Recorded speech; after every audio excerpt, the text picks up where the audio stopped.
Hello दोस्तों, मेरा नाम है आंसू और आप सबका स्वागत है हमारे टेक्निकल एडिटिंग आंसू कुमार यूट्यूब चैनल पे। सो गाइस, आज के इस वीडियो में हम आपको बीसी एडिटिंग करके दिखाने वाले हैं, जो कि बहुत ही ज़्यादा इंटरेस्टिंग फोटो एडिटिंग होने वाला है। तो वीडियो को लास्ट तक देखते रहिए। एंड जो फोटो एडिटिंग में जो बैकग्राउंड एंड पीएनजी का यूज करूंगा उसका लिंक आपको नीचे मिल जाएगा डिस्क्रिप्शन बॉक्स में।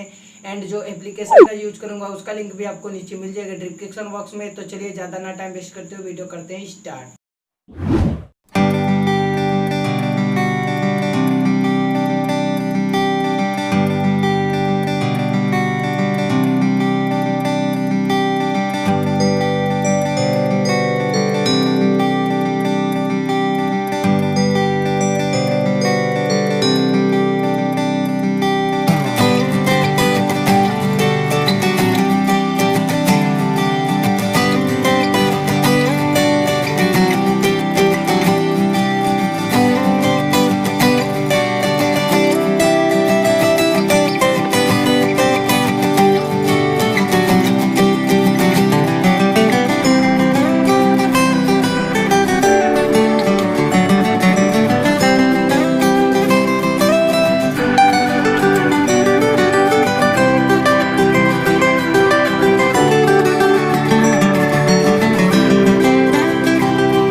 उम्मीद करता हूँ कि आपको वीडियो पसंद आएगी। वीडियो पसंद है तो वीडियो को एक लाइक कर देना, साथ ही हमारे चैनल को सब्सक्राइब करके बेल आइकन को प्रेस कर देना, क्योंकि मैं इसी प्रकार का वीडियो लेके आता रहता हूँ जिसकी नोटिफिकेशन आपको मिलती रही। और अगर आपने अभी तक इंस्टाग्राम पे फॉलो किया तो जाके फॉलो कर लीजिए, लिंक नीचे है। तो मिलते हैं नेक्स्ट वीडियो में, तब तक के लिए जय हिंद, वंदे मातरम।